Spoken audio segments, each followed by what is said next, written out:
Saudara-saudariku terkasih, mari kita syukuri berkat Tuhan yang kita terima hari ini dan tetaplah memberi senyum termanis.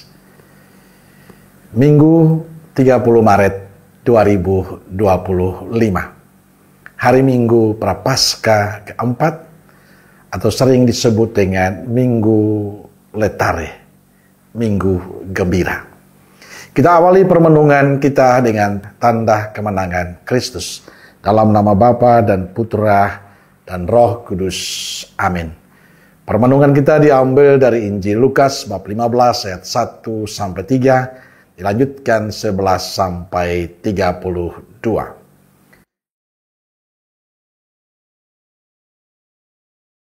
Para pemungut cukai dan orang-orang berdosa biasanya datang kepada Yesus untuk mendengarkan Dia. Maka bersungut-sungutlah orang-orang Farisi dan ahli-ahli Taurat. Katanya, Ia menerima orang-orang berdosa dan makan bersama-sama dengan mereka. Lalu Ia mengatakan perumpamaan ini kepada mereka. Ada seorang mempunyai 2 anak laki-laki. Kata yang bungsu kepada ayahnya, "Bapa, berikanlah kepadaku bagian harta milik kita yang menjadi hakku." Lalu ayahnya membagi-bagikan harta kekayaan itu di antara mereka. Beberapa hari kemudian, anak bungsu itu menjual seluruh bagiannya itu, lalu pergi ke negeri yang jauh. Di sana ia memboroskan harta miliknya itu dengan hidup berfoya-foya. Setelah dihabiskannya semuanya, timbullah bencana kelaparan di dalam negeri itu, dan ia pun mulai melarat. Lalu ia pergi dan bekerja pada seorang majikan di negeri itu. Orang itu menyuruhnya ke ladang untuk menjaga babinya. Lalu ia ingin mengisi perutnya dengan ampas yang menjadi makanan babi itu, tetapi tidak seorang pun yang memberikannya kepadanya. Lalu ia menyadari keadaannya. Katanya, "Betapa banyaknya orang upahan Bapakku yang berlimpah-limpah makanannya. Tetapi aku di sini mati kelaparan. Aku akan bangkit dan pergi kepada Bapakku dan berkata kepadanya, Bapa, aku telah berdosa terhadap sorga dan terhadap Bapa. Aku tidak layak lagi disebutkan anak Bapa.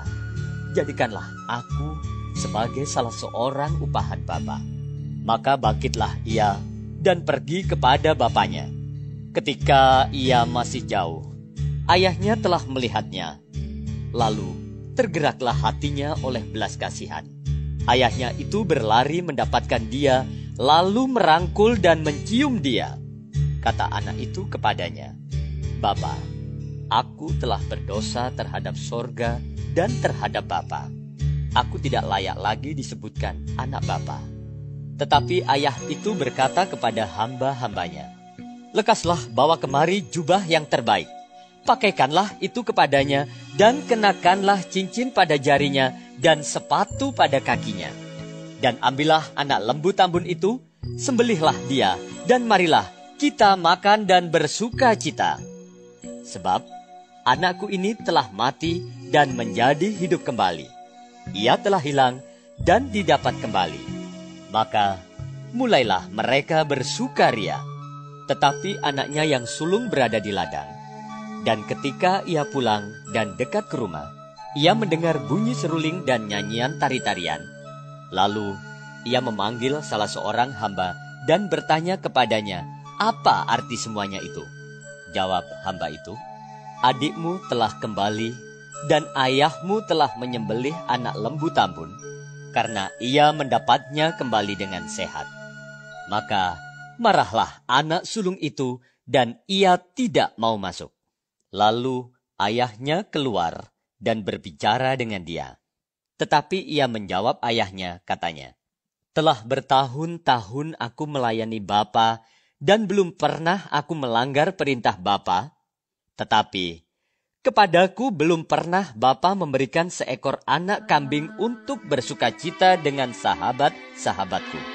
Tetapi baru saja datang anak Bapa yang telah memboroskan harta kekayaan Bapa bersama-sama dengan pelacur-pelacur. Maka Bapa menyembelih anak lembu tambun itu untuk dia. kata ayahnya kepadanya, "Anakku, engkau selalu bersama-sama dengan aku, dan segala kepunyaanku adalah kepunyaanmu. Kita patut bersuka cita dan bergembira karena adikmu telah mati dan menjadi hidup kembali. Ia telah hilang dan didapat kembali." Saudara-saudariku terkasih, dalam Injil hari ini Yesus menerima orang-orang berdosa dan makan bersama dengan mereka. Kedekatan dan keakraban Yesus ini mewujudkan misinya.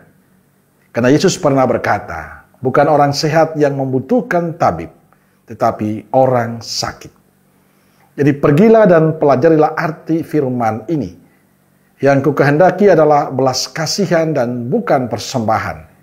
Karena aku datang bukan untuk memanggil orang benar, melainkan orang berdosa. Di sisi lain, kedekatan dan keakraban Tuhan Yesus dengan orang-orang berdosa lahir juga dari sikap orang-orang berdosa itu sendiri. Mereka memang berdosa, tetapi mereka datang kepada Yesus untuk mendengarkan Dia. Dosa dan kejahatan tidak menjauhkan mereka dari Tuhan. Sebaliknya, dengan keadaan berdosa, mereka tetap datang dan mendekati Tuhan Yesus. Dalam dosa dan kejahatan, mereka tetap membutuhkan Tuhan Yesus. Sebab Ia datang untuk menyembuhkan mereka dan mengampuni mereka dari segala dosa dan kesalahan mereka. Karena dosa mereka sakit, tetapi dengan Tuhan mereka disembuhkan. Karena dosa mereka disalahkan, tetapi dengan Tuhan mereka diampuni. Saudara-saudariku terkasih, dari kisah ini jelas sikap yang dibutuhkan dari manusia adalah kesadaran diri sebagai orang yang sakit dan berdosa. Orang mengenal dirinya sebagai orang yang sakit dan berdosa, lalu menyesali segala dosa-dosanya. Bila seorang tidak menyadari dirinya yang rapuh dan tidak menyesali segala dosanya, dia tidak mungkin bertobat. Sebab itu kita perlu belajar dari sikap anak bungsu yang diceritakan dalam Injil hari ini. Anak bungsu ini memang sudah berdosa, dia sudah bersalah. Dosa pertamanya adalah meminta harta warisan dari orang tuanya selama orang tuanya masih hidup. Dengan meminta warisan pada orang tua yang masih hidup, dia secara tidak langsung menginginkan percepatan kematian dari orang tuanya. Kesalahan kedua adalah pergi meninggalkan orang tuanya ke negeri yang jauh. Dan ketiga adalah menjual seluruh harta miliknya dan memboroskan harta miliknya itu dengan hidup berfoya-foya. Pemborosan dan hidup berfoya-foya adalah akar dari bencana, kehancuran dan kesusahan hidup manusia. Di balik itu semua, ada satu hal yang menarik dari anak bungsu, adalah kesadaran akan dirinya yang berdosa dan bersalah. Sekalipun dia berdosa dan bersalah, dia menyadari dirinya dan menyesali segala dosanya. Dalam penderitaannya yang hebat, ia lalu menyadari keadaannya. Katanya, betapa banyak orang upahan Bapakku yang berlimpah-limpah makanannya, tetapi aku sendiri di sini mati kelaparan. Aku akan bangkit dan pergi kepada Bapakku dan berkata kepadanya, Bapa, aku telah berdosa terhadap surga dan terhadap Bapa. Aku tidak layak lagi disebut anak Bapa. Jadikanlah aku sebagai salah seorang upahan Bapa. Maka bangkitlah ia dan pergi kepada bapaknya. Pada saat bapaknya melihat anaknya kembali, ia menyambutnya dengan pelukan kasih. Ia menciumnya dan bahkan ia mengadakan pesta dengan menyembelih anak lembu tambun. Ia sangat bergembira karena anaknya yang hilang dan mati telah kembali.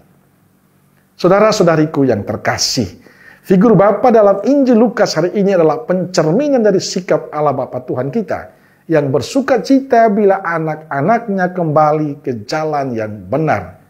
Injil menegaskan pada kita akan semangat pertobatan dan pembaharuan diri.